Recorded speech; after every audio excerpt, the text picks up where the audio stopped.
Bienvenidos a los periodistas aquí en Grupo Radio Centro.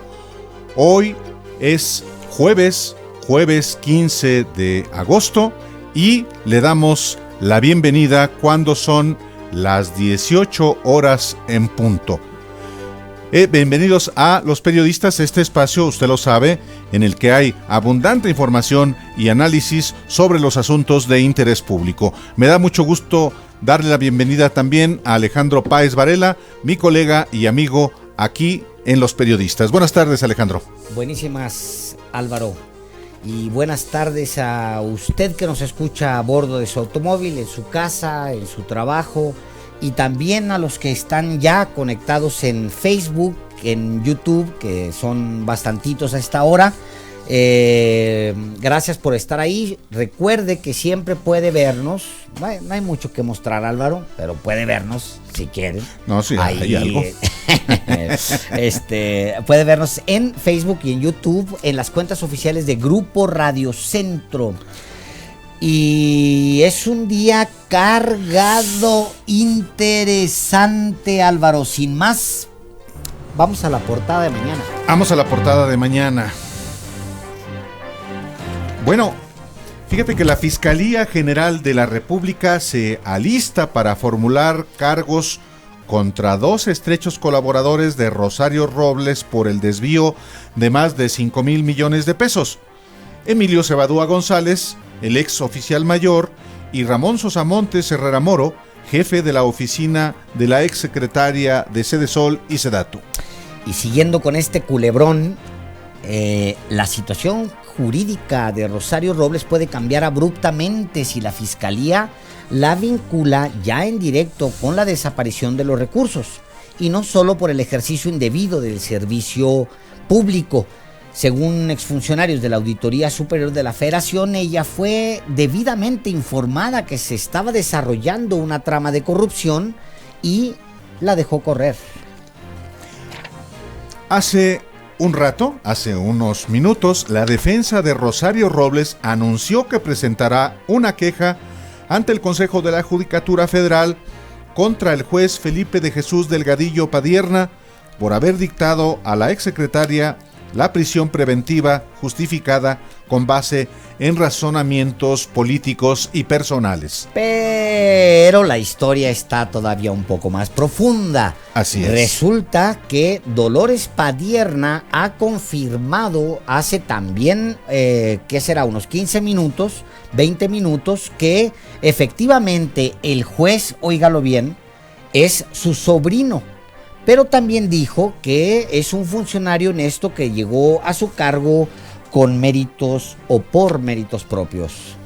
Y en el caso de Baja California, sobre el que aquí le hemos informado desde el inicio, el ex candidato a la gubernatura Jaime Martínez Veloz informó hoy, al ratificar la denuncia contra la reforma que se llevó a cabo en ese estado para ampliar de 2 a 5 años el periodo del gobernador electo Jaime Bonilla, dijo que un funcionario cercano a entregó entre $200,000 y $400,000 a representantes de los diputados que aprobaron esa reforma. Y el Tribunal Electoral del Poder Judicial de la Federación ratificó y amplió las sanciones contra los creadores de la serie Populismo en América. Si usted vive en la capital, recordará esos camiones que iban y venían con una serie que ni siquiera tenía canal de distribución. Pues bueno, ahora se determina que generaron una campaña negra contra Andrés Manuel López Obrador en la campaña presidencial del 2018. Y hoy el Banco de México recortó la tasa de interés por primera vez en más de 5 años. La tasa de referencia estaba en un máximo de 8.25% y bajó a 8%. Este recorte finaliza un largo periodo de alzas que inició en diciembre de 2015, es decir, durante el sexenio de Enrique Peña Nieto. Y cuando son las 6:05 de la tarde, pues vamos a una pregunta, como todos los días, una pregunta que tiene que ver con algo que aquí le vamos a informar ampliamente y de lo que también ayer le informamos y que tiene relación con la exsecretaria de Sedesol y de la Sedatu, Rosario Robles. ¿Cuál es la pregunta, Alejandro? A ver, híjole. ¿Quién hundió a Rosario Robles? ¿Andrés Manuel López Obrador o ella misma? La voy a repetir y tome mientras un lápiz y un papel para que apunte teléfonos. ¿Quién hundió a Rosario Robles? ¿López Obrador o ella misma? Llámenos 52 59 11 97. También puede comentar en YouTube y en Facebook. Sabe que los pasamos estos comentarios, sobre todo si no son con seudónimos. Repito la pregunta porque va a estar bueno el chisme. ¿Quién hundió a Rosario Robles? ¿López Obrador o ella misma? Y sin más, vamos a un corte y regresamos a los periodistas con abundantísima información sobre Rosario Robles. Traemos 2 libros que tienen información importante al respecto. Volvemos en un momentito.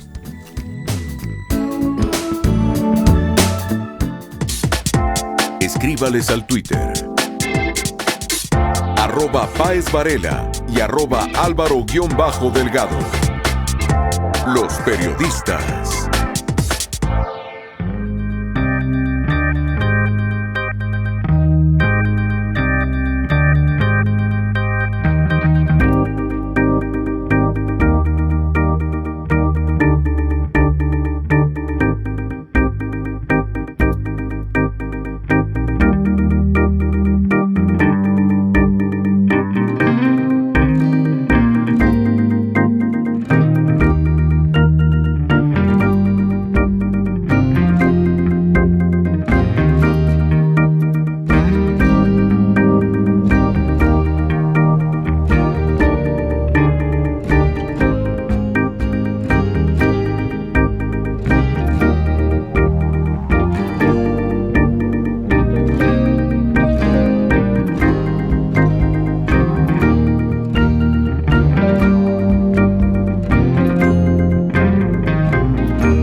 Regresamos a Los Periodistas aquí en Grupo Radio Centro con Alejandro Páez Varela y su servidor Álvaro Delgado. Vamos a repetirle la pregunta que le hemos formulado el día de hoy. ¿Quién hundió a Rosario Robles? ¿López Obrador o ella misma? Llámenos al 52 59 11 97. Vamos a darle lectura a todas sus respuestas y a las que ayer no le dimos lectura. En un rato vamos también a darles lectura, aunque sea con un atraso de 24 horas. Vamos también, vamos hoy a darles, como todos los días, los créditos de quienes hacen posible este programa. En la operación técnica, Manuel Mendoza y Fabricio Almazán. En la redacción, Mónica Fuentes. En la coordinación de entrevistas, Georgina Monroy.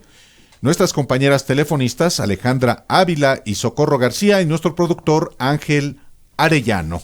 Llámenos entonces al 52 59 11 97. Que sí, que no, que cómo no. Jaime Martínez Veloz, quien fue el candidato del PRD a la gubernatura de Baja California, dijo hoy que un funcionario cercano a Jaime Bonilla, gobernador electo de esa entidad, entregó entre 200,000 y 400,000 dólares a representantes de los diputados locales a cambio de aprobar la reforma constitucional que amplió el mandato de 2 a 5 años. Textualmente, Martínez Veloz señaló: traemos un documento donde una persona denuncia que fueron reunidos en un hotel del municipio de Mexicali, allá en Baja California. Eran recibidos ahí personeros de cada diputado local, eran subidos al 7º piso de ese hotel y un funcionario cercano a Bonilla les entregaba cantidades de entre 200,000 dólares, 300,000 y 400,000 dólares.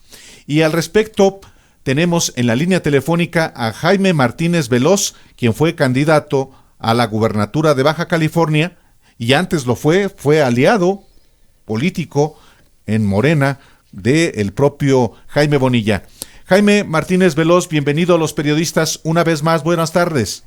Muy buenas tardes, ¿cómo están? ¿Qué dicen? Me agarraron aquí en el aeropuerto, pero estoy a sus órdenes. ¿Ya vas ya estás abordando o todavía estás en la sala de espera? No, estoy en la sala de espera. Estoy todavía. Pues volviste otra vez a traer a cuento el asunto de Baja California, que sí, efectivamente. Vienes a ratificar la denuncia ante la Fiscalía General de la República, Jaime, por una serie de pruebas que dices tener sobre la entrega de dinero a los diputados que votaron la reforma en el Congreso para ampliar de 2 a 5 años el periodo del próximo gobernador de Baja California. ¿Es así? Sí, efectivamente. Mira, el día de hoy fui citado formalmente por la Fiscalía para ratificar la denuncia. Me mandaron un citatorio oficial a las 11 de la mañana. Y también aproveché para traer unos videos en donde, bueno, por un lado el anterior presidente del Congreso del Estado señalaba que había recibido presiones para celebrar una reunión de Congreso días antes de las elecciones, y donde le habían ofrecido $1 millón por esto. Y también traje otro video de otra persona donde señala que fueron el día antes de la sesión, el día 7, fueron citados en un hotel de Mexicali entre las 2 y las 6 de la tarde aproximadamente. Fueron llegando, había un diputado local ahí que lo recibía. Me dice que este diputado se apellida Corona, Bolaños Cacho, del PRI. Por cierto, es concuño de Nemer, el ex subsecretario de Sedesol. De Sedesol. Este fue delegado de la Sedesol en Baja California en los tiempos de Peña. y actualmente diputado local, y de ahí lo subí al piso 7, en donde estaban unas personas, y señala esta persona que estaba ahí, Amador Rodríguez Lozano, y les entregaban cantidades a los diputados. Los números que ellos manejan era que fueron $200,000 a cada diputado, 300,000 a los coordinadores de los grupos parlamentarios y $400,000 al presidente del Congreso, que es quien había hecho la denuncia de que le habían ofrecido $1,000,000. Desconozco si estas entregas fueron únicas o fue un primer pago y después hubo otro. Entonces, por eso mismo, formalmente hice la solicitud mediante oficio ante la Fiscalía de que se solicite a este hotel los videos del día 7 y 8 del mes de julio para que se corrobore la presencia de los personeros de los diputados, tanto del lobby, del estacionamiento, como del piso 7, y bueno, se los di para que tengan como indicio y ellos puedan realizar, aparte de las investigaciones que ya están realizando, puedan tener elementos para realizar su trabajo. ¿Tú identificas entonces a esta persona, Amador Rodríguez Lozano, como el que entregó el dinero a personeros de los diputados que aprobaron la reforma? Bueno, hay una persona, hay un video que yo entregué donde hace una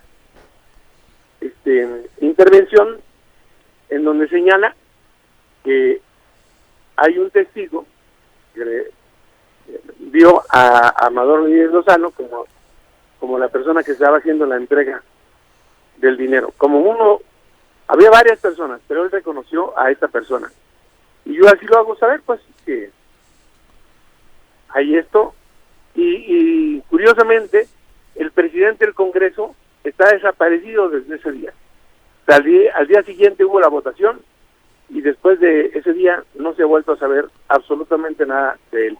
Efectivamente, nosotros dimos a conocer aquí que había un audio en el que el presidente del Congreso del Estado, de la anterior legislatura, había dicho que estaban ofreciendo hasta $1,000,000 a los diputados para aprobar esta reforma. No ha vuelto a aparecer, pero en el caso de Amador Rodríguez Lozano, es al que Jaime Bonilla perfila como el próximo secretario de gobierno, y tú lo conoces bien, fue también funcionario en el estado de Chiapas. ¿Es verdad, Jaime Martínez Veloz?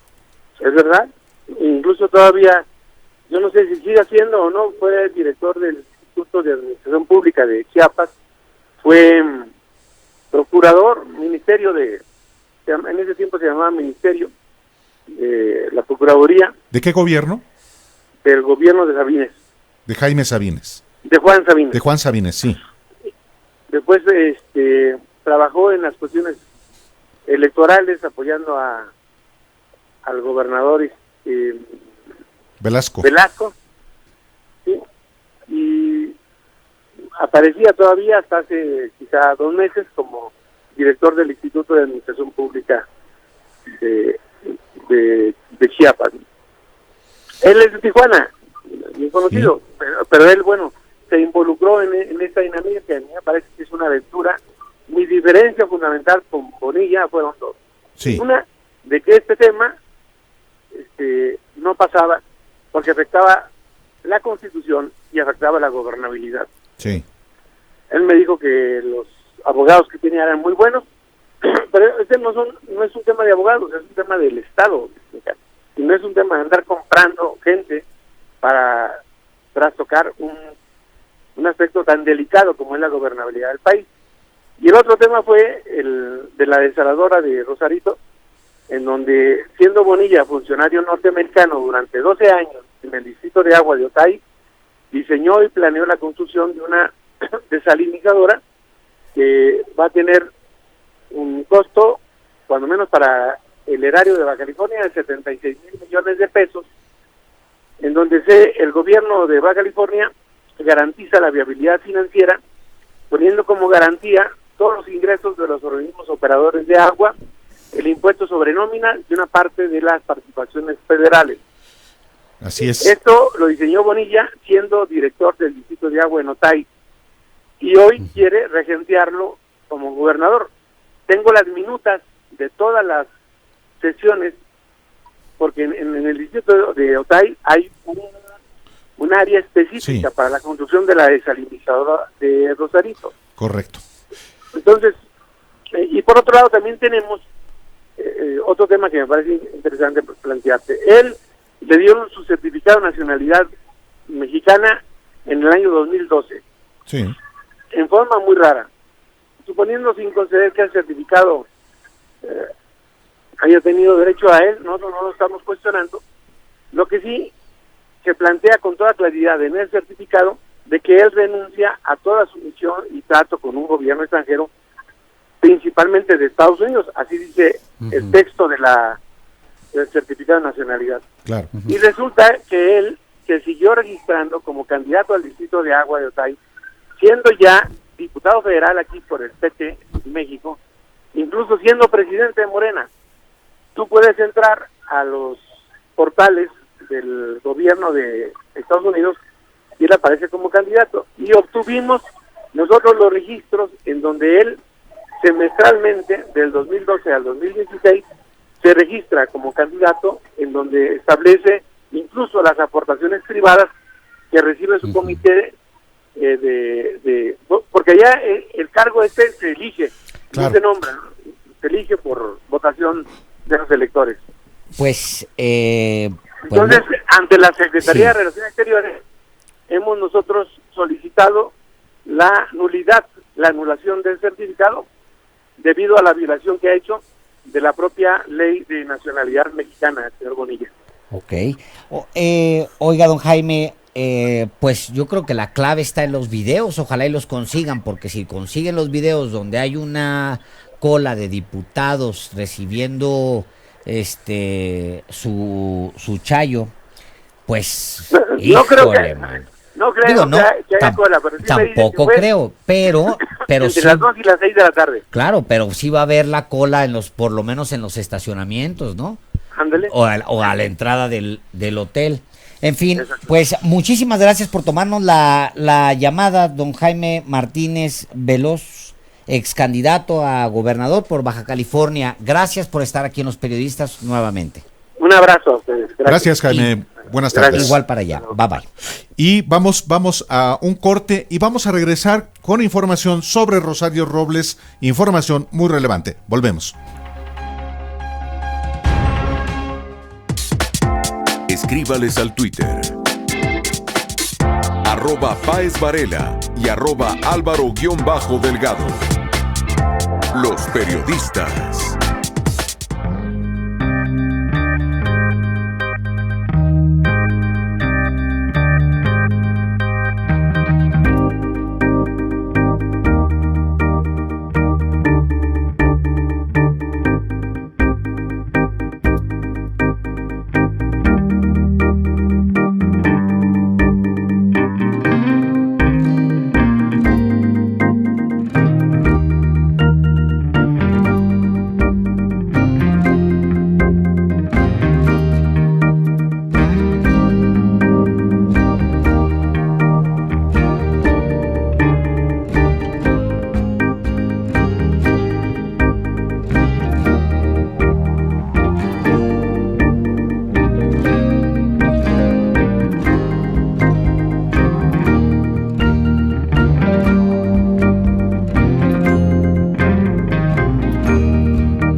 Regresamos a Los Periodistas con Alejandro Páez Varela y su servidor Álvaro Delgado.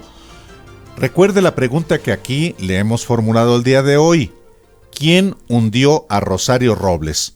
¿Andrés Manuel López Obrador o ella misma? Llámenos al 52 59 11 97. Bueno, ya que Rosario Robles no está vinculada directamente con la desaparición de miles de millones de pesos de la Sedesol y de la Sedatu, la Fiscalía General de la República concentrará la denuncia por malversación de recursos públicos a sus colaboradores más cercanos, de acuerdo con distintas fuentes. Ayer le detallamos aquí en Los Periodistas quienes componen el equipo compacto que acompañó a la 2 veces secretaria de Estado con Enrique Peña Nieto.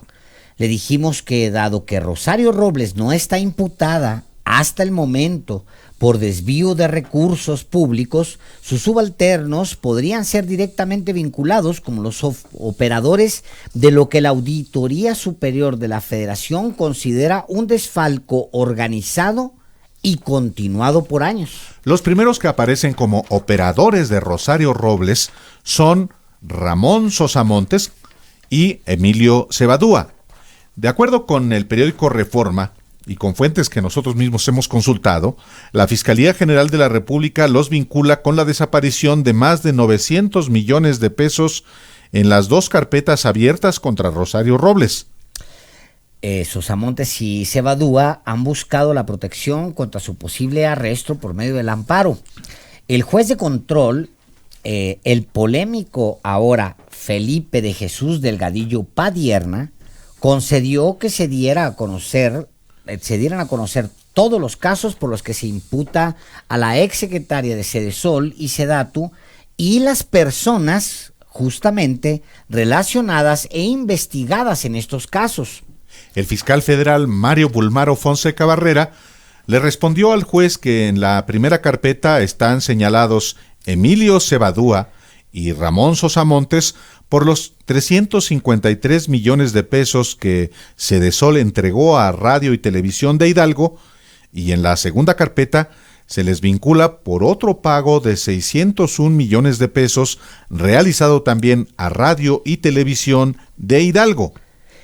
En esta segunda carpeta se relaciona además a José Israel Torres Gutiérrez, exdirector de Desarrollo Comunitario, y a Claudia Morones, exdirectora de Recursos Materiales en Sedesol, pues toda la bandita Robles por ahí. Bueno, y tenemos en la línea al maestro Telésforo Nava. Él es académico e investigador en el área de Ciencias Sociales de la Universidad Autónoma Metropolitana, en el plantel Iztapalapa, y lo hemos buscado. Muy buenas tardes, maestro Telésforo Nava, bienvenido a Los Periodistas. Gracias, muy amable. Lo hemos buscado, Telésforo Nava, su servidor Álvaro Delgado y mi compañero y amigo Alejandro Páez Varela, porque el caso de Rosario Robles es un caso pues emblemático en términos no solamente de una señal en contra de la corrupción y de la impunidad, pero también tiene que ver con alguien que tuvo una larga trayectoria en la izquierda en México y que de pronto en la conversión se va a un gobierno priista y termina en la cárcel, si bien no imputada por desvío de recursos, sí por omisión. ¿Qué ha sido, en qué se convirtió Rosario Robles, maestro Telésforo Nava? A ver, entrando a esto último, sí recordemos, ella fue estudiante del CCH Naucalpan. Sí, ahí estudié yo también. Ahí entró en relación con una corriente política del maoísmo y se adhirió hacia la izquierda. Y era bastante beligerante, muy militante, como éramos la gente de izquierda en esa época, cuando la izquierda realmente existía. Después pasó a la Facultad de Economía. Yo estaba terminando la carrera ahí cuando ella llegó y era una persona de izquierda muy beligerante. Todavía si la vemos cuando en 88 el ingeniero Cuauhtémoc Cárdenas, y desde 86 se está dando la lucha en el PRI por la democratización, por que sea democrática la decisión de quién va a ser el candidato presidencial, y gente de izquierda optamos por apoyar al ingeniero Cárdenas, y entre ellos estuvo Rosario Robles y su gente más cercana, varios de los que ya se han mencionado. Siempre se mantuvo en el carácter así de una persona de izquierda, pero bueno, también las circunstancias, las condiciones materiales van cambiando a la gente. Yo creo un elemento que golpeó mucho a la izquierda y no se ha hecho un balance al respecto es la reforma política que en 1977 instrumenta Reyes Heroles, que va a ser dependiente a la izquierda de los recursos públicos. Y en aquella época no había IFE, no había INE, la instancia electoral era una dirección de la Secretaría de Gobernación, que la presidía el secretario de Gobernación.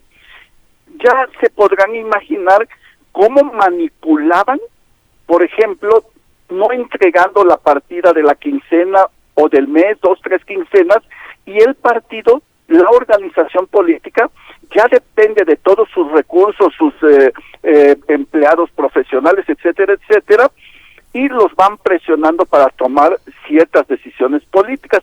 Todo eso va influyendo. De hecho, yo le diría, cuando se funda el PRD en 1989, donde participan Rosario Robles, ahí ya llega Andrés Manuel López Obrador, etcétera, pues un poco la izquierda ya estaba bastante lesionada, un poco pervertida por esas prácticas del gobierno, como diríamos parafraseando a Marx, lo había amarrado ya con cadenas de oro. Entonces eso es.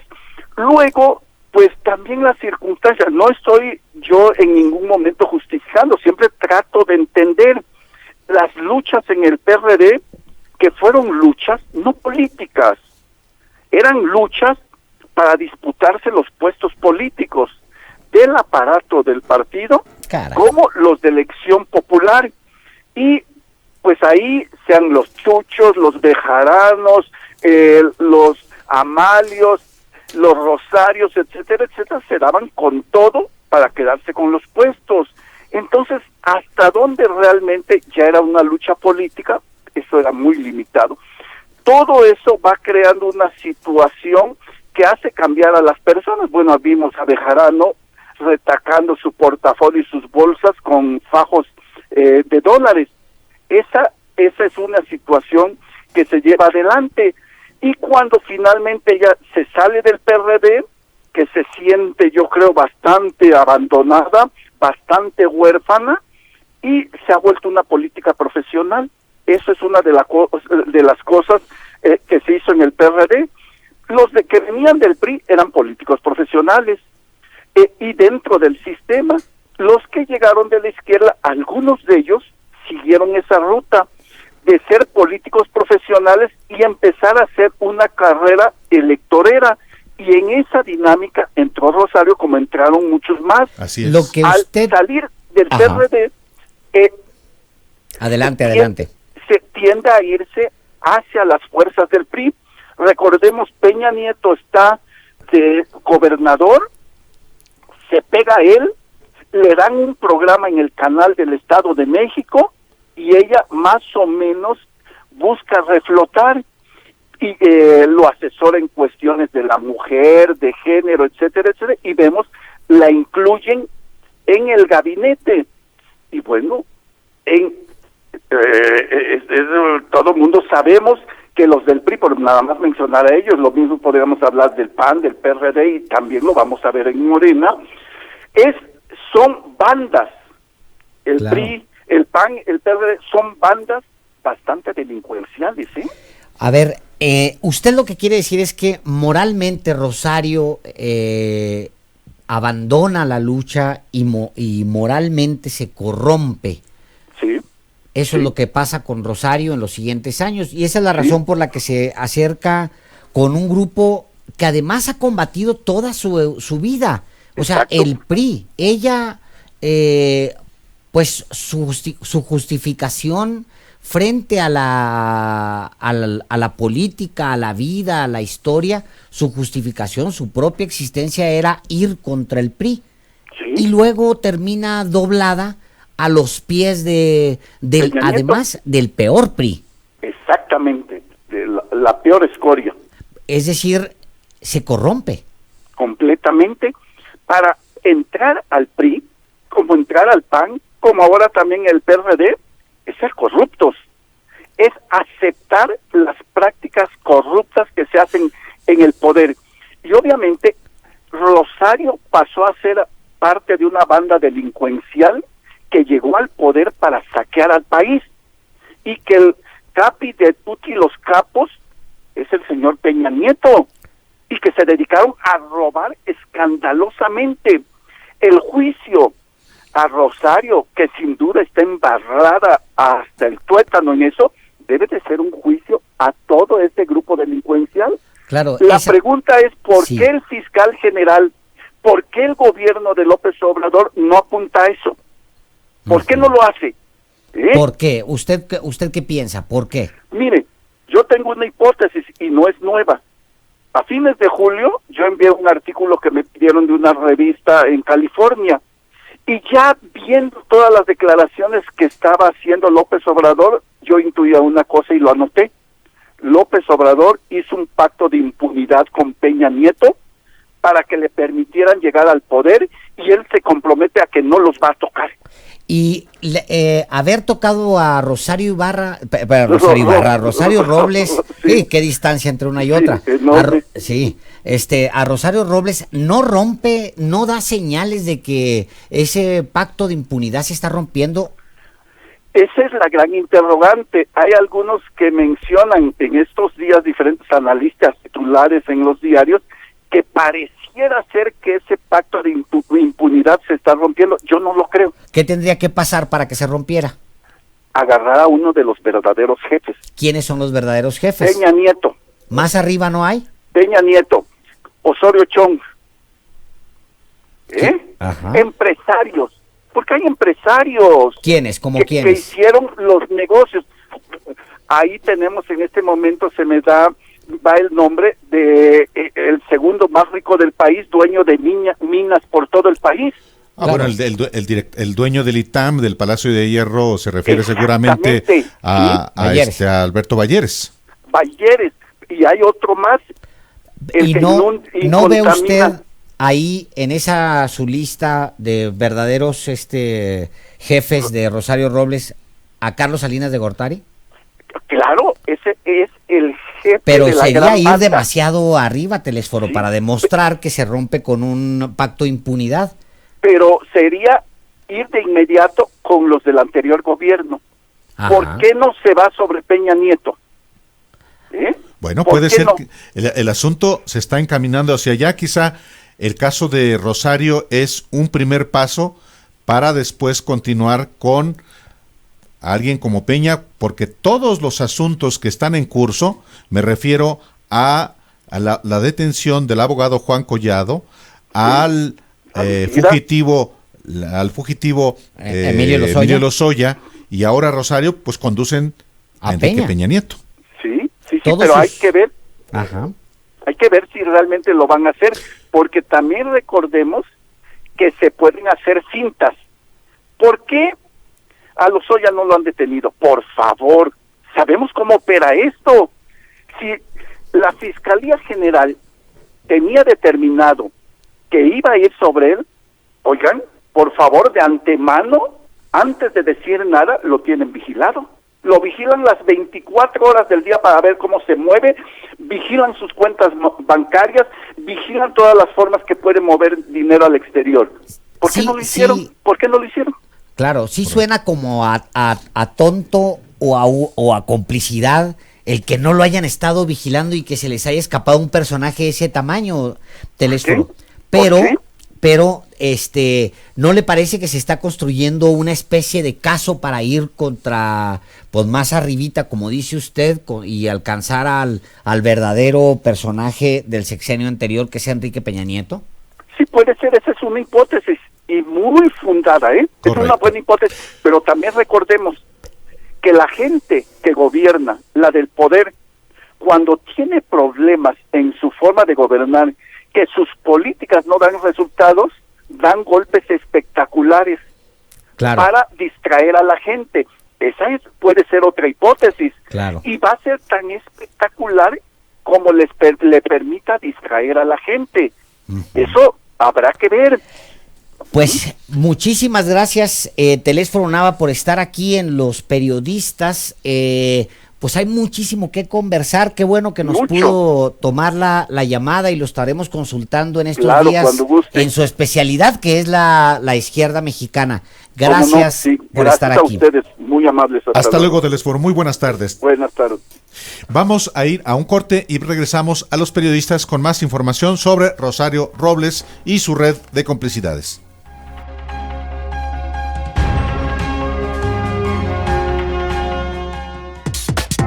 Escríbales al Twitter. @PáezVarela y @Álvaro_Delgado. Los Periodistas.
Volvemos a Los Periodistas. Híjole, hay muchísimas respuestas a la pregunta que aquí le hemos formulado. ¿Quién hundió a Rosario Robles? ¿López Obrador o ella misma? ¿Cuáles tienes tú, Alejandro? Roberto González, de aquí de la Gustavo Amadero. Señores periodistas, definitivamente Rosario Robles es la única culpable. María del Carmen Conroy, de Tlalpan. Rosario Robles es una falsa. ¿Qué se puede esperar de una persona que traiciona a su gente? María del Carmen Ávila, de Azcapotzalco. No me parecen algunas preguntas que realizan, pero de todas maneras los felicito por su programa. Muchas gracias. Gracias. Arturo Nieto, de la colonia Pensil, en Miguel Hidalgo. Señores periodistas, Rosario Robles se hundió sola por ser mañosa. Leticia Aguilar, del Estado de México. La culpa la tiene Rosario Robles. Ojalá no nos traicione la justicia y se haga algo con ella. Sofía Piedra, de la colonia Martín Carrera. Rosario Robles se hundió sola. Víctor Cortés, de Nesa, en el Estado de México. A Rosario Robles la hundió su ambición, y así le pasará a todos los que están robando en México. Claudia Avilés, de la colonia San Rafael. Rosario Robles se hundió solita. Ella y todo su cuerpo. María del Carmen Romero, de la Miguel Hidalgo, aquí en la Ciudad de México. Absolutamente Rosario Robles es culpable. Evangelina Borguet, de Cuauhtémoc. Ella solita se hundió por la ambición del poder y del dinero. Marta Ruedas, Ruedas, de Coyoacán. Por desgracia estamos acostumbrados en México a echarle la culpa a otros de nuestras acciones. Por supuesto que Rosario Robles siendo una adulta y estando en pleno uso de sus facultades mentales, es responsable de las decisiones que tomó, y por supuesto no es la única culpable. Hay muchos implicados que se deben investigar hasta sus últimas consecuencias. Ana María Barrios, del municipio de Tecámac, en el Estado de México. Ella misma se hundió por sus acciones. A Rosario Robles la hundió sus malas convicciones, dice Manuel Quesada, desde Guadalajara. Y luego agrega: señores periodistas, ¿qué saben sobre nuestro gobernador de Jalisco? Acá se ha sabido que desde que era presidente municipal en Tlajomulco ya estaba vinculado con los huachicoleros. ¿Tienen ustedes alguna información? Interesante planteamiento, interesante. Sí. Alma Ruiz, también de allá de Jalisco, de mi tierra. Muchos saludos allá a mis paisanos que nos escuchan en área metropolitana de Guadalajara, en el 700 de AM. Nos dice: la señora no es una blanca palomita. Intervino Andrés Manuel para que esté tras las rejas. Son las 6:40 y le seguimos contando. La situación jurídica de Rosario Robles puede cambiar abruptamente, Álvaro, sí, si se le vincula ya con la desaparición de recursos públicos, y no solo por el ejercicio indebido del servicio público, pero eso está por verse. Sí, de acuerdo con exfuncionarios de la Auditoría Superior de la Federación, ella fue debidamente informada de que se estaba desarrollando una trama de corrupción y la dejó correr argumentando que no era cierto. Al cierre del año pasado, cuando se habían acumulado todas las auditorías a la gestión de Rosario Robles Berlanga, 2 periodistas del portal, sin embargo, revisaron las 1,469 páginas de la investigación realizada por la Auditoría Superior de la Federación a las cuentas publicadas de 2013 a 2016.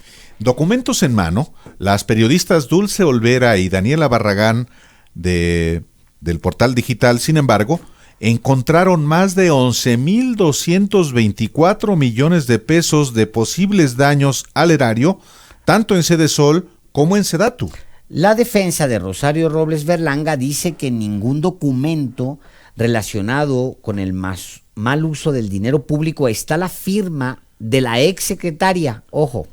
Pero de acuerdo con el hallazgo de las periodistas, en una de las auditorías de 2015, se constata que autorizó los manuales de organización y de procedimientos de las Direcciones Generales de Programación y Presupuesto y de Recursos Materiales, áreas clave en la operación y control de contratos. Pues por eso es posible que la situación jurídica de Rosario Robles se complique en los siguientes días y en las siguientes horas. Sí, recordemos que ella estará en el penal de Santa Marta, Acatitla, como presa, más 2 meses, mientras la Fiscalía amplía la investigación en su contra. pero los hallazgos en las cuentas públicas de 2013 a 2016, apenas 3 años, parecen obrar en contra de Rosario Robles, quien según el expresidente Enrique Peña Nieto no debía preocuparse. Pero, a ver, estamos detallando precisamente la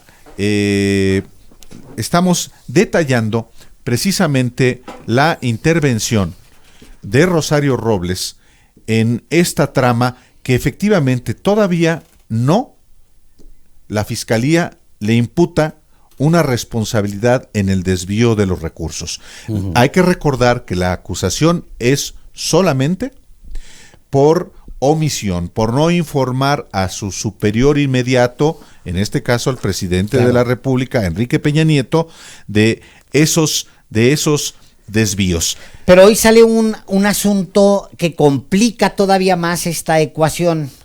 La aparición de Dolores Padierna en la red social de Twitter para explicar lo que ya era un grito, lo que ya era un ruido mayúsculo, y es que el juez, óigalo así, tiene una relación familiar directamente con Dolores Padierna y por lo tanto, obvio, pues con su marido, Álvaro. Efectivamente. Hoy por la tarde, Rosario, la diputada federal de Morena, Dolores Padierna, quien es esposa de René Bejarano, quien fue secretario particular de Andrés Manuel López Obrador al inicio de su gobierno como jefe de gobierno de la capital de la República, y cuando estallan los videoescándalos hace exactamente 15 años, en marzo de 2014, era ya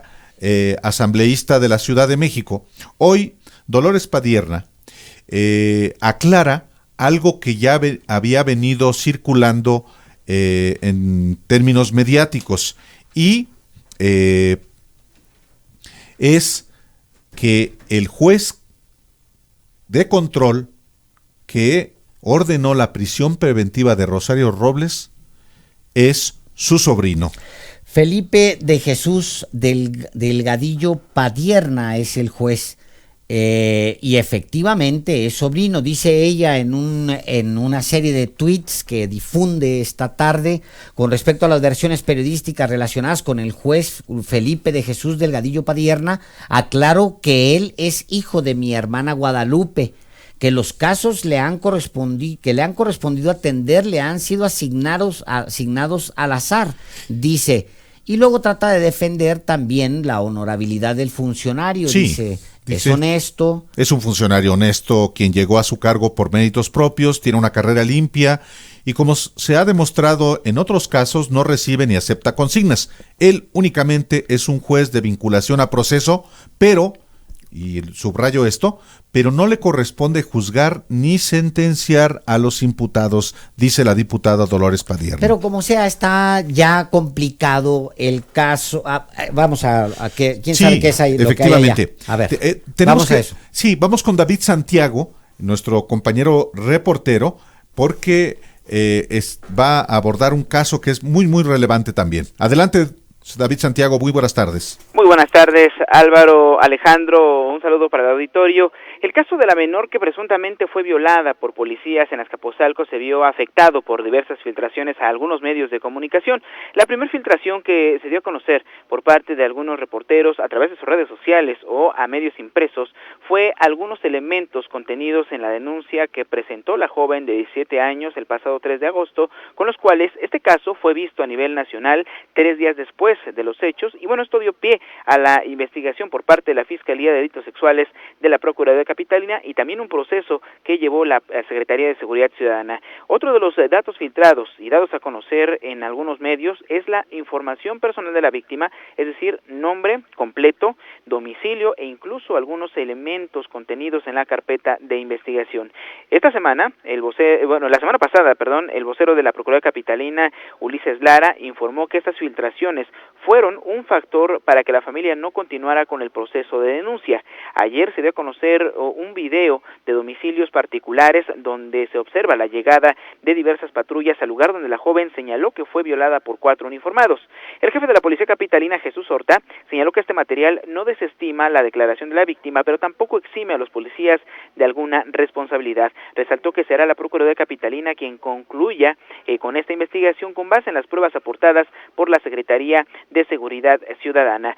Por su parte, la procuradora Ernestina Godoy negó que estos videos sean filtraciones de la dependencia, toda vez que son cámaras de domicilios particulares y los que están asentados en la carpeta de investigación tienen una visión más amplia y clara de estos hechos. Y también comentarte que hoy la Procuraduría Capitalina determinó que no concuerda la declaración de la menor presuntamente violada por policías en Azcapotzalco y que las pruebas contenidas en la carpeta de investigación eso también no concuerda, y el caso, dice la Procuraduría Capitalina, es que no está cerrado el caso. Álvaro, Alejandro, el reporte que les tengo. Muchísimas gracias, David Santiago. Y tenemos en la línea a Ulises Lara. Él es el vocero de la Procuraduría General de Justicia de la Ciudad de México, quien el día de hoy ofreció un mensaje ante medios de comunicación sobre el caso de la menor violada y informó Ulises Lara que las investigaciones continúan, pero que las imágenes o la investigación no concuerda con el testimonio de la afectada. ¿Eso es así, Ulises Lara, vocero de la Procuraduría Capitalina? Muy buenas tardes. Buenas tardes. Sí, es correcto.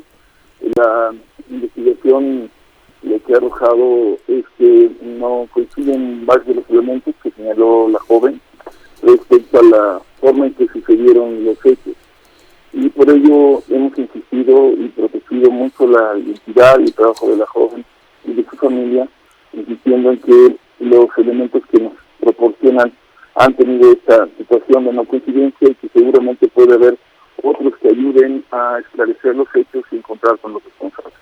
Anoche se publicaron unos videos que parecen coincidir con esta versión que usted da. Es correcto, ¿verdad? Anoche hicieron a conocer eso. Nosotros tenemos... ¿Se filtraron esos videos? Mi pregunta es si ustedes filtraron esos videos. No.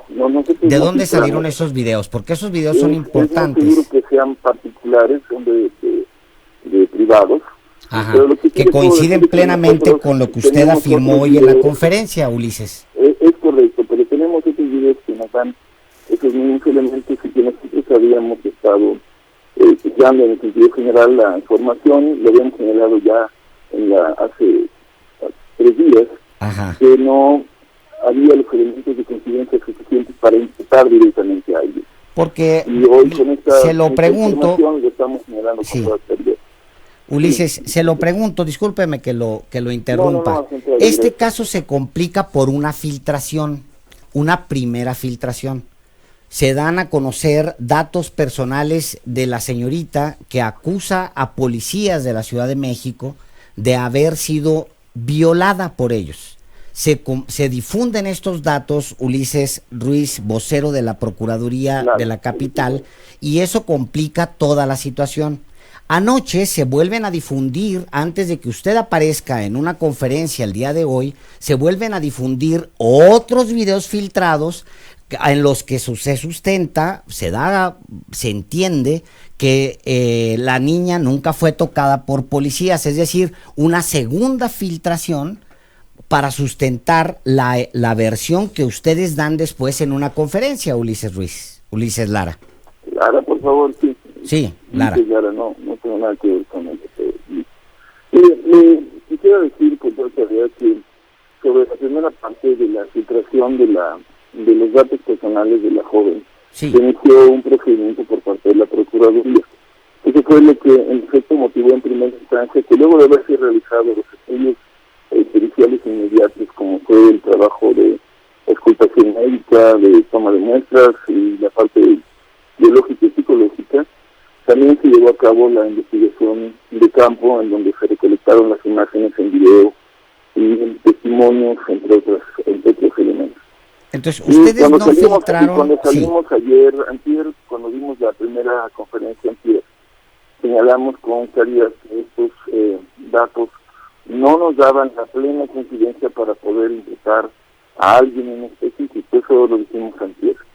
El día de ayer, en efecto, se dio a conocer unos videos particulares en la televisión, y el día de hoy salimos con que la información que poseemos nosotros que vimos antes coincide plenamente.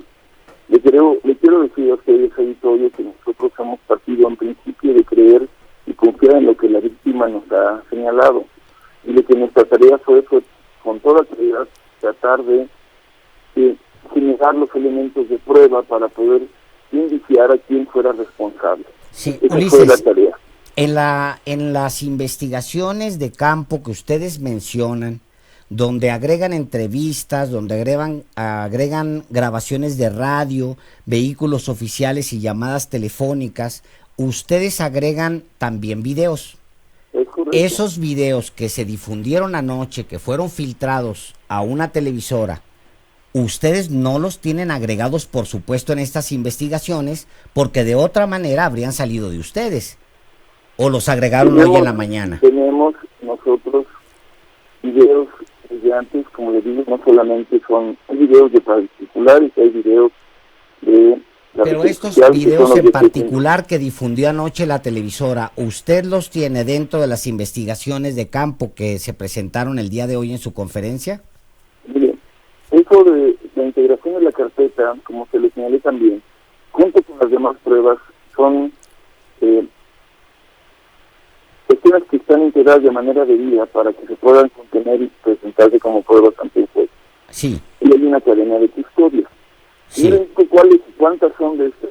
Por ejemplo, si este fuera el caso, que estos videos estén, si yo los tengo integrados y usted me dice, lo puede presentar, ya quedaría anulada porque se fueron difundidos antes. Claro, es a lo que me refiero, porque entonces, la cadena de custodia se habría quebrado, se habría violentado, y entonces esos videos serían inútiles en este momento. Es decir, los videos de anoche difundidos por una televisora habrían quedado inutilizados por haber sido filtrados a la televisora. Tiene razón, y por eso le indicaba con toda claridad que nosotros tenemos esa otra parte de la información y le señalamos desde un día antes de que apareciera que no había estas coincidencias. Ulises, no solamente son los videos, sino son todos los demás componentes que le señalaron. Perdóneme que sea tan insistente en eso, porque como sabemos, el gobierno de Mancera fue profundamente cuestionado. Durante 6 años se le cuestionó por la filtración de información que echó a perder casos tan importantes para los periodistas y para los ciudadanos como el caso Narvarte. Del caso Narvarte se filtraron videos, se filtraron audios, se filtraron versiones que imputaban a las víctimas y que criminalizaban incluso a los familiares. Por eso la importancia de que en este caso, que será el primero quizá que ustedes van a enfrentar en los siguientes 5 años, traiga 2 filtraciones ya. Una primera que pone en riesgo la vida de la jovencita, y una segunda que inutiliza videos que habrían servido para algo y que hoy ya no sirven para nada. ¿Es correcto? Bueno, siguiendo la lógica de su reflexión, sí sería irresponsable decir que nosotros filtramos, cosa que yo le comenté desde el principio, no hicimos. Esa es una primera parte. Segunda, le indicamos que tenemos no solamente videos, sino tenemos otro conjunto de pruebas que no nos permiten indicar quién fue o si fueron responsables y que no coinciden con los hechos que relató la joven. Por eso lo que nosotros estamos señalando es que de manera muy clara todas estas pruebas, hemos pedido a la Comisión de Derechos Humanos pueda revisar los procedimientos, que vea que toda la cadena de custodia está debidamente resguardada, que no coinciden lo de que se declaró en un principio por parte de la chica con los hechos recabados, que no solamente es el video de ayer, y que podemos pasar a siguientes etapas de investigación para clarificar los hechos, porque nosotros creemos en el vicio de la joven, y creemos además que como víctima merece tener la posibilidad de hacer una investigación más profunda y identificar a los responsables. Y también le dije, y le reitero, respecto a la filtración de los datos, ya se inició una investigación. No somos ni nos parecemos al gobierno anterior que dejó que estas filtraciones ocurriesen y que quedan en riesgo. Nosotros estamos trabajando y será ya en su momento tanto la visitaduría ministerial como la propia Fiscalía de Servidores Públicos que nos da a conocer las responsabilidades que queden de ellos habido algunos funcionarios que filtraron datos personales de este asunto. Estamos hablando con Ulises Lara, el vocero de la Procuraduría de Justicia Capitalina. ¿Puede tener los habitantes de la Ciudad de México la certeza de que se va a sancionar a los autores de las filtraciones de los datos de la joven presuntamente violada por policías, y que se va a sancionar también a quienes filtraron los videos que hoy están circulando profusamente y que sustentan la versión de la Procuraduría, Ulises Lara? Claro, primero sí estamos haciendo una investigación sobre la filtración de datos personales y tiene que ser una carpeta de investigación. Sobre los videos, ya indiqué que no es una filtración, son de particulares, no son nuestros, no hay una investigación al respecto, y no es el único soporte sobre el cual nosotros hemos concluido que las declaraciones hechas por la joven coinciden en su relato con los hechos recabados por nosotros y las diferentes pruebas que hemos presentado. Y que tenga la seguridad de la ciudadanía, en efecto, que castigaremos y en ese caso sancionaremos, para decirlo más correctamente, a los servidores públicos que hayan incurrido en falta, y que estamos en la disposición de indagar con pruebas fehacientes, claras y contundentes a quienes hayan cometido un delito en contra de la joven. Muy bien. Muchísimas gracias, Ulises Lara, vocero de la Procuraduría de Justicia de Capitalina. Gracias. Buenas tardes. Pues es que es un caso que a mí, después de esta conversación con el vocero de la Procuraduría, me sigue pareciendo turbio, porque la filtración no la hizo alguien que tiene la cámara en su casa, ni se pusieron de acuerdo las dos cámaras, porque son dos tomas de esa noche. Claramente es una estrategia desde arriba. O sea, además, ¿qué hace la televisora con videos exclusivos antes de que la autoridad, la Procuraduría, los tenga en sus manos? Es aberrante. Si la Procuraduría no tenía los videos antes de que la televisora, muy mal. Si se los filtró, muy mal. Porque ya son 2 filtraciones en el caso de una violación de una señorita por parte de 4 elementos de la policía, Álvaro. No es una cosa menor. No, hay una estrategia de inclusive desacreditar a la propia jovencita. Pero es parte de desatinos de la propia autoridad capitalina. Lo vimos desde que la propia procuradora y la jefa de gobierno hablan de criminalizar, de abrir carpetas de investigación contra manifestantes precisamente que reaccionaron por este tipo de conductas de agentes de la policía capitalina. Pues ni modo. Vamos a un corte y volvemos.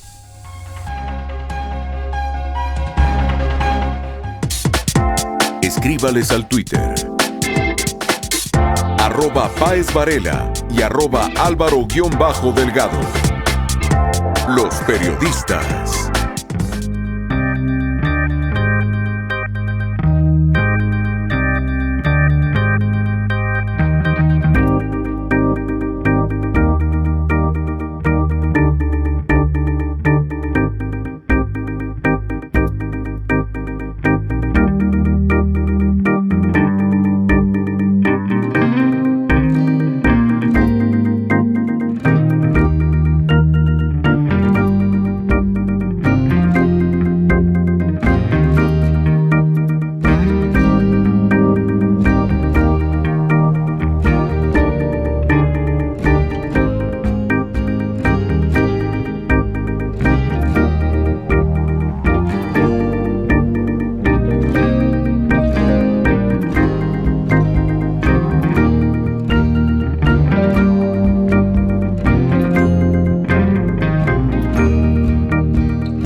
Regresamos aquí a Los Periodistas. Mire, en 2005, un año después de los videoescándalos que involucraron a Andrés Manuel López Obrador y a Rosario Robles, con René Bejarano y otros personajes en medio, Rosario Robles escribió un libro que se llama Con todo el corazón, una historia personal desde la izquierda. Y en el prólogo de este libro tiene palabras de gratitud sobre algunos personajes. Dice así: quiero agradecer a Emilio Cebadúa y Juan Luis González Alcántara porque me alentaron a reemprender esta tarea. Se refiere a la escritura de este libro. También a Juan Guerra, Armando Quintero, Georgina Rangel y Maru López Brum, que se convirtieron en mis apuntadores involuntarios. Se refiere con palabras de afecto a otros colaboradores, pero se refiere específicamente a alguien a quien tenemos en la línea telefónica, a Juan Guerra, que fue sin duda uno de los personajes muy cercanos a Rosario Robles cuando ella era presidenta del PRD y aún desde antes. Juan Guerra, muchísimas gracias por tomar la llamada para charlar con el auditorio de Los Periodistas. Bienvenido, buenas tardes. No, muy buenas tardes, muchísimas gracias a ustedes, Álvaro, Alejandro, muchas gracias y saludo con mucho gusto a tu auditorio. Decidimos llamarte Juan Guerra. Tú fuiste diputado federal, tú fuiste un dirigente relevante en el PRD a nivel nacional y allá en Sinaloa. Y en el libro de Rosario Robles, Con todo el corazón, hace una mención de ti que entre otros dice: se convirtieron en mis apuntadores involuntarios. Pero porque tú estuviste en medio de todo lo que ocurrió con Rosario Robles en el PRD. ¿Qué le pasó a Rosario Robles, Juan Guerra? En aquel entonces estamos hablando. En aquel entonces y de esta hora. Bueno, en aquel entonces, recordemos que Rosario había salido con una personalidad muy fuerte. Había cerrado muy bien el periodo que le tocó cerrar del ingeniero Cuauhtémoc Cárdenas en la jefatura ahí de gobierno de la Ciudad de México. Sí. Y traía una personalidad muy arriba. Entonces, obviamente, había quien la alentaba y, por supuesto, ella también se sentía merecedora, vamos a decirle, pues de buscar posiciones más arriba. Y entonces, así, queriéndolo o no, como que se empezó a convertir en una rival en competencia con el hoy presidente Andrés Manuel López Obrador. En aquel entonces los momios para ella andaban muy altos, ¿no? A mí me tocó vivir a ella, yo le tengo muchísimo afecto, no he compartido muchísimas cosas que ella hace, pero a los amigos se les tiene aprecio y bueno, finalmente se les respeta, aunque uno no comparta.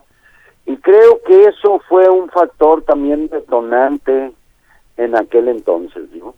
El proyecto que tenía en aquel momento Rosario Robles, que la confrontó, que rivalizó con Andrés Manuel López Obrador. ¿Te refieres, Juan, a un proyecto presidencial? Sí, yo creo que en aquel entonces ocurre como va a ocurrir después, otro tiempo después, como cuando Marcelo sale de jefe de gobierno y estaba muy arriba también en las encuestas, ¿no? Y hay un empate técnico ahí con Andrés Manuel. Entonces eso, más atrás Rosario también estaba muy arriba, compitiéndole a Andrés Manuel. Y seguramente este personaje de mala fama que se acercó ahí con Rosario, pues era para empujarle en esas pretensiones o aspiraciones o ambiciones, ¿no? Entonces me estoy refiriendo a Humada. Entonces de alguna forma en eso pues rivalizaron. O sea, aquí le habla Alejandro Páez, Juan Guerra, saludos. Sí. Lo que usted dice es que hay una competencia entre entre Andrés Manuel y Rosario Robles, y en algún momento pues los dos tienen las mismas casi posibilidades para disputar, para pelear al interior de su partido y hacia afuera la presidencia de la República, y eso los confronta. Sí, yo creo que sí, ¿no? O sea, esas aspiraciones son muy celosas, pues. Entonces, de alguna manera sí los confrontó tanto a Andrés Manuel como a Rosario, y metido aquí en este medio también Carlos Ahumada, pues dijéramos, hablándole al oído a Rosario, síguele para adelante, ¿no? Yo creo que ese fue el problema de fondo en aquel entonces, el que ya vemos en todo lo que derivó. Rosario sale expulsada del PRD, se da todo este asunto de Ahumada y los escándalos ligados, y bueno, pues después Rosario toma la mala decisión para mí de irse al PRI y convertirse en operadora política del entonces presidente Peña Nieto desde antes. ¿Es López Obrador el que descarrila a Rosario Robles en aquel momento, siendo él jefe de gobierno y ella presidenta del PRD? Yo creo que se aprovecha, Andrés, y legítimamente lo quiero decir, pues finalmente es una competencia. Para mí, cuando alguien compite, pues tiene tanto derecho uno como otro. Creo que Andrés Manuel en ese momento aprovecha los errores, los, hechos ilícitos que propicia Ahumada, ¿no? Y obviamente, pues lo hace con razones, como ahora, por ejemplo, yo creo que el juez ese que forma parte en el proceso de Rosario, pues él se creó en una familia resentida, que seguramente le va a echar la culpa a Rosario de que Bejarano haya estado en la cárcel, y entonces debió haberse excusado, porque realmente ha actuado de una manera con una hazaña inaudita, ¿no? En un proceso que no debió haber llegado a que ya le encarcelaran. Sin embargo, es un hombre cargado de odio, resultado también de aquellas cosas. Yo creo que, volviendo al otro, se da esa situación de competencia, pero no se pueden olvidar todo lo que hizo Ahumada, ¿no? O sea, pues esos son hechos reales. Inteligentemente Andrés orilla eso, y eso, la relación de Ahumada con Rosario, pues va a propiciar su expulsión del PRD, ¿no? Y ahí pues ella es la que supo hasta dónde se involucró, ¿no? Oiga, don Juan, con la argumentación hasta ahí, pues casi exculpamos a Rosario Robles, porque pues pareciera que los 5 años de auditorías de la Auditoría Superior de la Federación pues no están en esta ecuación. Sería casi un asunto de competencia, y que el presidente López Obrador metió a la cárcel a Rosario porque pues es una vieja venganza. No le suena pues todo lo que está señalada Rosario Robles, entendiendo que lo del juez sí agrega obviamente muchísimo ruido a este caso, pero bueno, hay un trabajo de la Auditoría Superior de muchos años y de muchas advertencias que llegaron hasta Peña. Sí, lo de la auditoría es incluso en el tiempo de Peña, ¿no? O sea, esa investigación es en ese tiempo. Ahora, de todos la gente que rodeó a Peña Nieto, ella es la única. Y aquí sí cuenta mucho el juez, porque está muy probado que era un delito que no amerita cárcel, y la excusa de que se podía ir del país es una excusa que habla de una hazaña o de un odio o de algo así, ¿no? Yo no creo que exculpe nada. En lo personal creo que el asunto de la cárcel y el asunto de que nada más sea ella, pues no se ve así como dijéramos que la justicia está bien expedita. Digo, de hecho, en México nunca hemos tenido un Estado de Derecho, tampoco es de extrañarnos esa situación. Siempre la cuerda se rompe por lo más delgado. Y yo no creo que ella se le puede exculpar de sus errores, de su hierro. Todo el mundo lo que ve es que era la operadora política del entonces presidente Peña Nieto. Por eso pocos hablan de que el dinero lo haya tomado para un caso personal, sino más bien para ese tipo de operaciones políticas. Yo no exculparía nada, yo le tengo afecto en lo personal, pero sus errores son sus errores.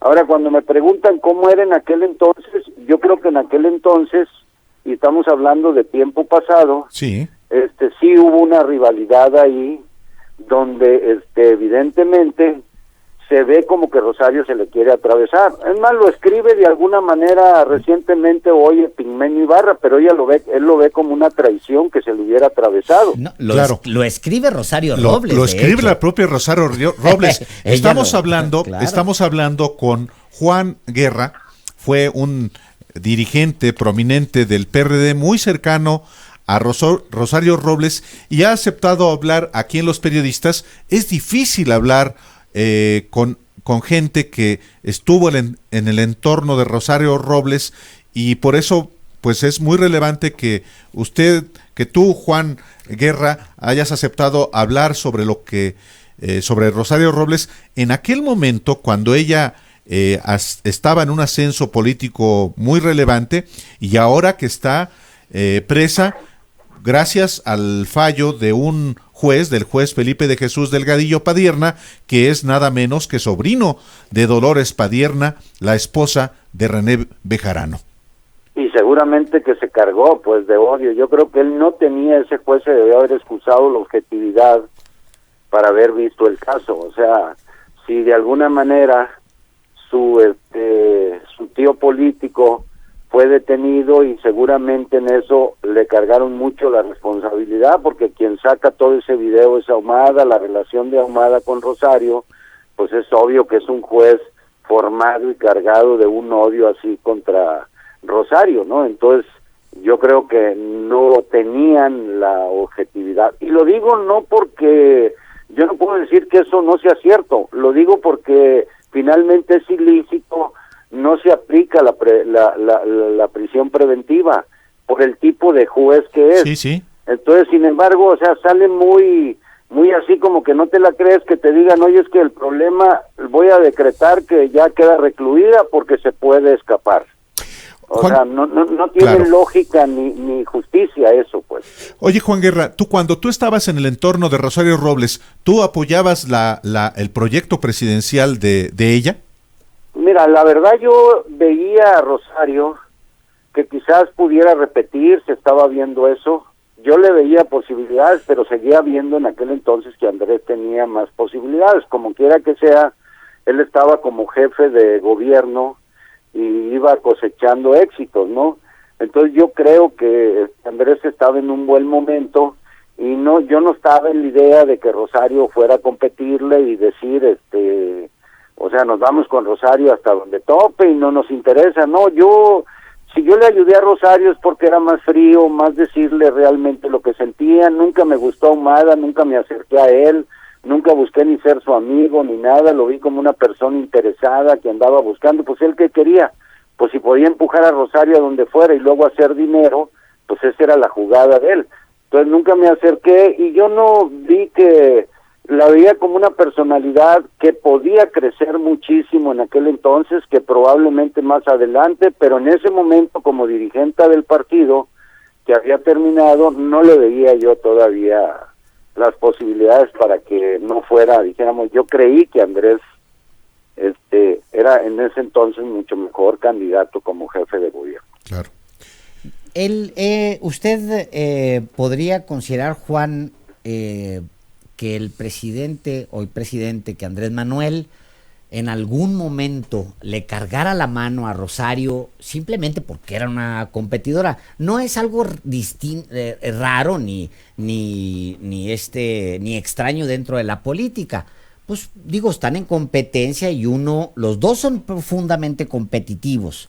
Así es. ¿No? Andrés Manuel es muy competitivo, Rosario también lo es, pues digo, se ha mantenido 20 años, se levanta después del tropezón que significó en su vida Ahumada, y es una mujer muy competitiva. ¿Usted siente que en algún momento, en aquellos años, un poco para entender el día de hoy, pues, López Obrador le haya cargado a ella la mano para sacarla de la jugada y quedarse él? Yo creo que Andrés sí la llegó a ver como competidora, ¿no?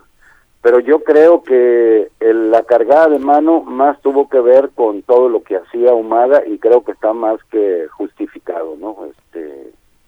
Las decisiones que haya tomado, independientemente de que sí la llegó a ver como una posible competidora. Mira, y son competitivos, como tú dices, porque yo no creo que haya un presidente que no sea medio mesiánico, cuando menos, ¿no? O sea, para pensar yo dirijo el país es porque yo pienso que yo soy mejor que nadie, ¿no? Claro. O sea, porque si creo que hay otros, pues busco otros. Entonces se necesita una dosis muy alta en México por la fuerza del presidencialismo para poder aspirar a ese puesto. Entonces ya el que piense en eso, pues es altamente competitivo. Juan Guerra, ¿cuánto fue la más reciente ocasión que hablaste con Rosario Robles? Fíjate que ocasionalmente, como secretario de Agricultura de Sinaloa, sí, estuve en algún evento y me tocó saludarla, y como siempre con mucho afecto, ¿no? Ya ella entonces, pues ya ahí funcionaria del presidente Peña Nieto, y bueno, pues ya políticamente guardada las distancias. Ella se fue para el PRI, yo seguí militando en la izquierda. Ahorita estoy destanteado, pero eso es otra cosa, es otro tema. Ahorita ¿Votaste por Andrés Manuel? ¿Votaste por Andrés Manuel? No, la verdad no, pero está polarizado todo. O sea, ahorita el que es enemigo de Andrés no le ve ningún acierto. O sea, no le ve nada bueno. Y el que está con Andrés no le ve ningún defecto. Esa es una irrealidad que estamos viviendo. La política no es eso, ni el mundo es eso. La gente comete errores y aciertos, y depende de la perspectiva. Lo que para la derecha pueden ser errores, pues desde la izquierda no necesariamente. Pero ahorita se están polarizando las cosas y uno se desubica porque dice, bueno, pues esto no, así no se construye la vida ni un México mejor con esas polarizaciones. Estamos hablando con Juan Guerra, que tiene una trayectoria efectivamente amplísima en la izquierda, desde de los movimientos insurgentes, Juan. Pues sí, me tocó desde cuando no había espacios políticos para participar, eras perseguido. Pues acuérdate lo que fue el 68, muchos chavos ahora no lo ven, pero una protesta, pues te podían masacrar, te podían todo, no había partidos políticos, no había juego democrático, entonces tú... Es más, no había ni siquiera espacios como donde se puede hablar con esta libertad. No, hombre, por favor, ya te estarían metiendo a la cárcel por estar opinando estas cosas. O sea, realmente no había juego, así era. Y entonces, pues, ¿qué hacías?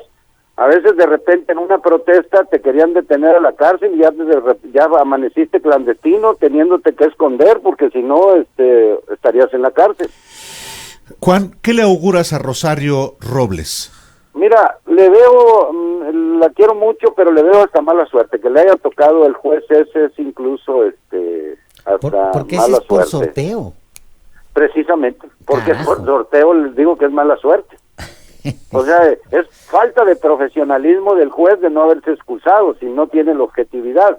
Pero es mala suerte que en un sorteo le toque un juez que de alguna manera se creó en el resentimiento contra ella. Y Rosario tiene problemas, muchos en el PRI no la quieren porque siempre la vieron como arribista, en la izquierda ya nadie la quiere. Entonces, en términos políticos, pues no le veo nada claro. Le deseo, eso sí, de todo corazón, que tenga un juicio, que se enmienden estas cosas, tenga un juicio justo, y bueno, pues que le vaya de lo mejor, pero ahorita es difícil pronosticarle algo a Rosario, porque ni siquiera la suerte que en estos otros momentos le ha ayudado, ahorita, ni eso, y bueno. ¿La vas a ir a visitar a Santa Marta, Catitla? Fíjate que ando acá en Sinaloa. Sí. No, pero bueno, se agarra un avioncito, pues ¿qué tiene? Bueno, pues que cuesta también y todo eso, y hay que chambearle. Ok. Juan Guerra, muchísimas gracias por esta conversación que es muy relevante, sobre todo por esta coyuntura, viniendo de alguien que estuvo muy cerca de Rosario Robles, que viene desde una larga tradición de izquierda y que, bueno, vamos a seguir platicando si tú nos das oportunidad en otra ocasión. Claro, con muchísimo gusto, y yo les agradezco a ustedes este espacio. Hacía rato que no andábamos en estas cosas, andamos más en lo privado, pero muchas gracias y reitero el saludo al auditorio de ustedes. Muchas gracias, Juan. Buenas tardes. Gracias, buenas tardes. Bueno, vamos a continuar ahorita. Vamos a hacer un paréntesis porque la Sala Superior del Tribunal Electoral emitió un fallo relacionado con la serie Populismo en América Latina.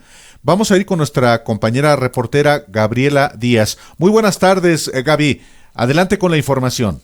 Buenas tardes, Álvaro, Alejandro. Bueno, así es, con información de la propia investigación que realizó la Unidad de Inteligencia Financiera, en la que reveló que un grupo de empresas, dependencias públicas y también el gobierno del Estado de México orquestaron una campaña negra en contra del entonces candidato presidencial Andrés Manuel López Obrador. El Tribunal Electoral del Poder Judicial de la Federación determinó incrementar las sanciones a los creadores de esta serie Populismo en América. Fue una larga discusión que se prolongó por cerca de 2 horas en la sesión de tribunal, donde los magistrados debatieron también sobre la libertad de expresión y la violación al modelo de comunicación política en el pasado proceso electoral. Aquí revocaron las sanciones que la sala especializada había impuesto a Javier García Mata, productor ejecutivo, y Piña Digital, empresa productora de este documental, por un monto de 350,000 pesos a cada uno. Entre los sancionados también se encuentran Irma Gómez, Alejandro Quintero y Mónica Bolaños, sobre los cuales se ha instruido también a la sala especializada, individualice sus sanciones al acreditarse una serie de simulaciones de empresas y de recursos para la creación de este documental Populismo en América. Por mayoría, el Pleno de la Sala Superior aprobó el proyecto del magistrado presidente Felipe Fuentes Barrera, en el que se reconoce esta campaña integral negativa en contra de López Obrador. Precisó que las indagatorias del INE y de la propia Unidad de Inteligencia Financiera dieron cuenta de un complejo esquema integrado por personas físicas y morales destinado a violar el modelo de comunicación política para, con recursos presuntamente privados, intentaran influir negativamente en la percepción pública de un candidato presidencial mediante esta campaña negra. En contra del proyecto votó también el magistrado Reyes Mondragón, quien consideró que esta determinación es un retroceso a los principios de libertad de expresión que ha defendido el propio tribunal, ya que los medios de comunicación hoy tendrán mayor cuidado para ejercer su labor, dado que podrían ser sancionados. En este sentido, votó también la magistrada Yanine Otalora Malasis y, por mayoría, los magistrados advirtieron de esta campaña negra integral con este documental Populismo en América, que llevaron a cabo estas empresas, una red de empresas para realizar esta campaña negra. Álvaro, Alejandro, mi reporte. Muchísimas gracias, Gaby Díaz, por el reporte. Muy buenas tardes. Vamos a regresar a los periodistas para abundar sobre el asunto de Rosario Robles, del juez que es sobrino de la diputada federal Dolores Padierna, esposa a su vez de René Bejarano, el personaje clave de los videoescándalos de Carlos Ahumada hace exactamente 15 años. No le cambie, volvemos con pura carnita. Volvemos. Escríbales al Twitter @PáezVarela y @Álvaro_Delgado. Los periodistas.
Radio Centro presenta En un Minuto con Alejandro Páez Varela. Todos se acomodaron en el silencio, como si no hubieran compartido vino, proyectos, fotos, felicitaciones, poder, gloria, dinero. Ni una letra de Peña Nieto, al menos en público. Ni una palabra de aliento de cualquiera del exgabinete. Nada de José Antonio Meade. ¿Qué va? Nada de sus excolaboradores. Rosario Robles come del plato de los reos. Viste lo que ellos. Duerme en la cama que ocupó quizá una asesina, quizá una secuestradora o una criminal. En las horas más difíciles, la cama dura para reflexionar. ¿Qué piensa Rosario Robles a estas horas? ¿Razona? ¿Le vendrán imágenes de todos esos a los que les repartió dinero a carretadas en publicidad oficial y ahora la denuestan? ¿Algo le hará pensar que saldrá bien librada? ¿Qué hace ella ahora con tantos datos que tiene seguramente? ¿Se le agolpan? ¿La incomodan? ¿No será mejor decir la verdad, salir con la verdad, aunque la verdad salpique a su jefe máximo, a su líder, al que la defendió solo de dientes para afuera y no en la hora más dura? Rosario tiene datos que no tenemos los demás. ¿Qué clase de pacto, qué oferta, qué omertá firmó con la mafia más gañán de México para no animarse a hablar? ¿Hablará cuando le apriete la ansiedad? ¿Confía más bien en que un tropiezo de la fiscalía o la historia del juez Bejarano Padierna la deje en libertad? Radio Centro presentó En un Minuto con Alejandro Páez Varela.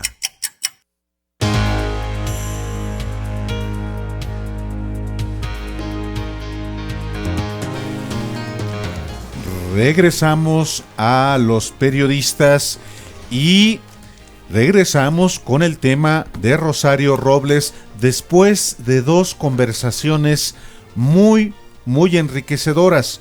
Una de ellas del maestro Telésforo Nava, que es un hombre de una gran trayectoria en la izquierda, un académico de la Universidad Autónoma Metropolitana, que nos habló de cómo Rosario Robles, que provenía efectivamente de la izquierda desde que estudió en el CCH Naucalpan, donde yo también estudié, se corrompió y se fue a lo peor de la política en México de Enrique Peña Nieto. Y luego de un gran personaje, Juan Guerra, que viene de la guerrilla, con una enorme trayectoria en la izquierda, que fue muy cercano a Rosario Robles y que dice que se le estaba atravesando Rosario a Andrés Manuel López Obrador cuando él era jefa de gobierno y ella había dejado precisamente la jefatura de gobierno para concluir el periodo de Cuauhtémoc Cárdenas.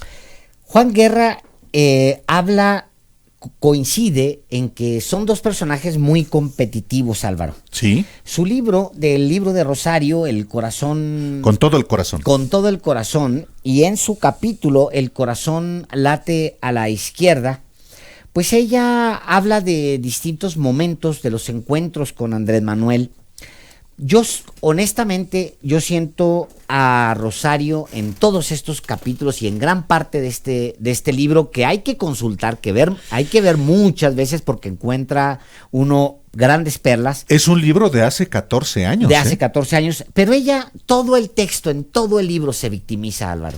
Todo el tiempo está hablando de complots contra ella. Todo el tiempo está a la defensiva porque ahora sí vienen a destruirme. Cuando no es la prensa, es sus adversarios políticos o es el gobierno, es todo el tiempo. Su texto es una justificación tras otra. Yo podría casi decirte que el 50% de ese texto es un texto para justificarse a sí misma. Ella es además candidata permanente a Santa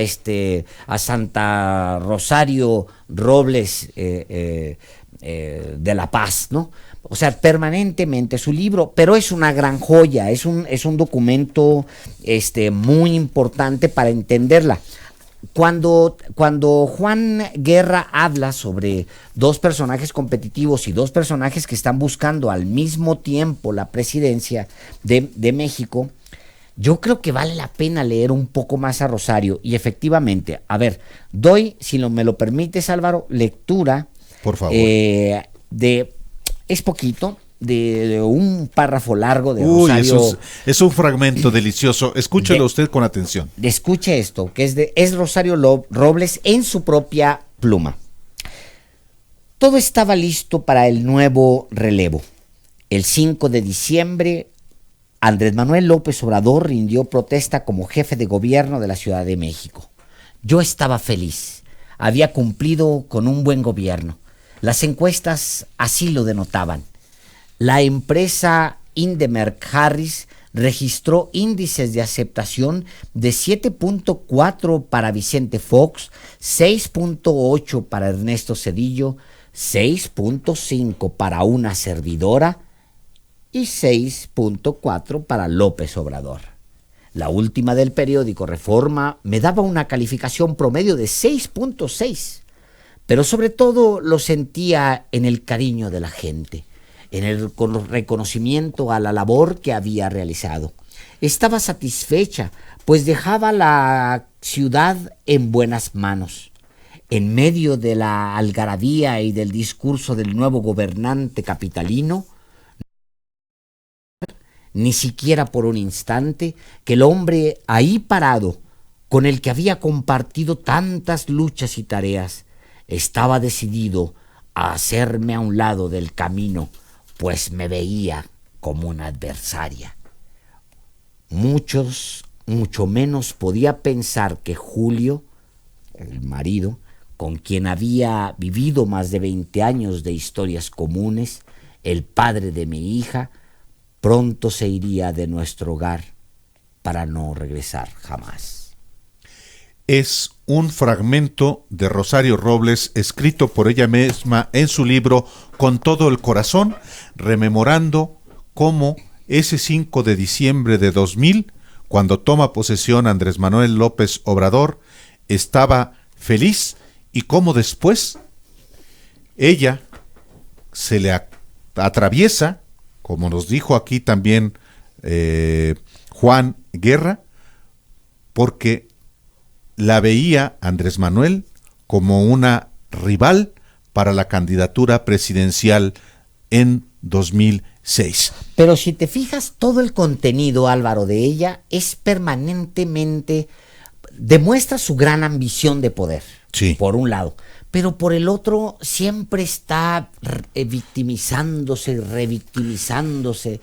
Me van a abandonar en este momento mi marido, y ahora viene Andrés Manuel, con quien he luchado tanto tiempo, pero ahora me ha abandonado. Sí, porque este libro lo escribe en 2005, un año después de los videoescándalos, que consistieron en lo siguiente. Lo voy a tratar de resumir. Resulta que en una mañana, en el programa de Víctor Trujillo en su caracterización de Broso, llega un entonces diputado Federico Doring del PAN, le entrega unos videos y se ve en esos videos que René Bejarano, que en ese momento era diputado en la Asamblea Legislativa de la Ciudad de México, de entonces se llamaba Distrito Federal, se ve que está recibiendo fajos de billetes que deposita en un portafolios. No se le ve el rostro al empresario, que en ese espacio se dijo que era un empresario, y René Bejarano estaba ahí mismo en Televisa, con Carlos Loret, quien le pregunta su opinión de lo que se estaba transmitiendo en otro canal en el programa de Broso. Esa mañana de marzo de 2004 detona el caso de los videoescándalos. La primera reacción de López Obrador es: eso es un complot en mi contra. Un complot que después efectivamente se acreditaría porque intervinieron en el diseño de la estrategia de esos videos 3 personajes clave. De lo más. 1, el empresario Carlos Ahumada, novio de Rosario Robles. 2, el abogado panista Diego Fernández de Ceballos. Y rival de Andrés Manuel. Rival, enemigo de Andrés Manuel López Obrador. 3, el abogado Juan Collado, que hoy está preso, acusado de lavado de dinero, de delincuencia organizada.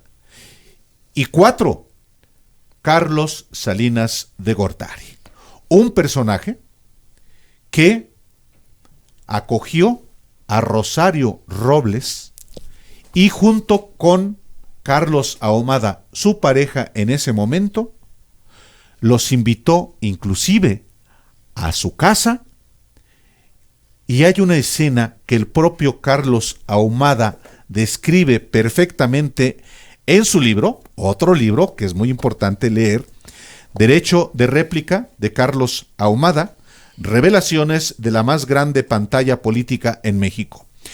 Permítame, usted que nos escucha y que nos ve, leerle un fragmento de lo que pasó en la casa de Carlos Salinas entre Rosario Robles, Carlos Ahumada y el propio Carlos Salinas, de la pluma de Carlos Ahumada.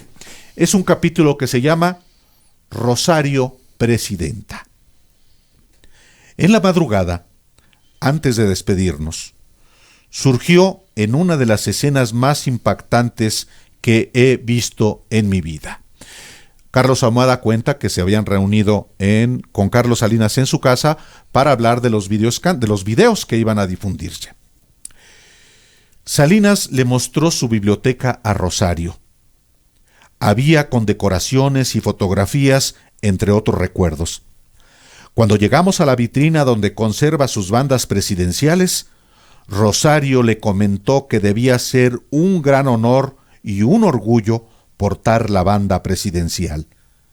Salinas inmediatamente tomó una escalerita para poder subir a abrir la vitrina y sacó una de las bandas presidenciales. Yo creía que nos la quería mostrar y en efecto así lo hizo, pero no fue solo eso, sino que la tomó y se la puso a Rosario cruzándole el pecho y le dijo: «Te luce muy bien. Sé que al lector le puede resultar difícil creerme. Yo mismo, a pesar de la gran cantidad de vino tinto que tenía encima, no podía dar crédito a lo que veía.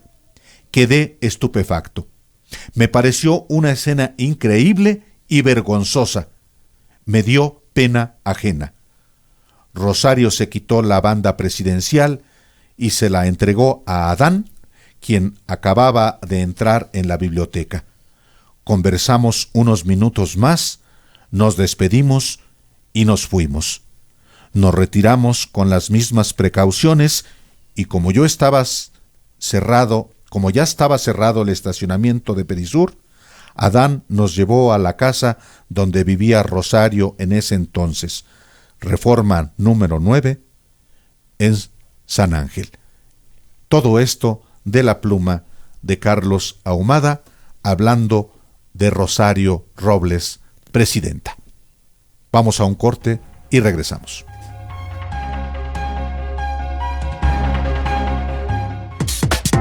Escríbales al Twitter @PáezVarela y @Álvaro_Delgado. Los periodistas.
Volvemos aquí a Los Periodistas con Alejandro Páez Varela y su servidor Álvaro Delgado. Hemos tenido un programa que abordó una vez más el asunto de Rosario Robles, ahora con un ingrediente adicional.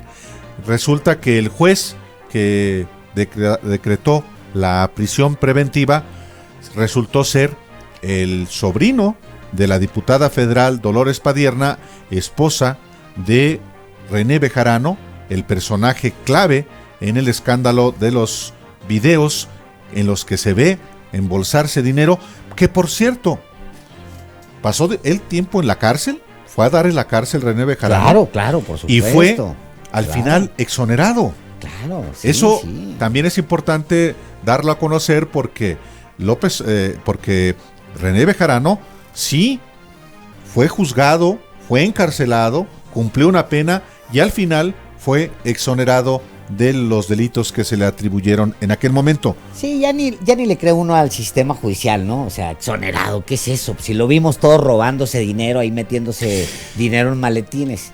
Pero, sí. Híjole.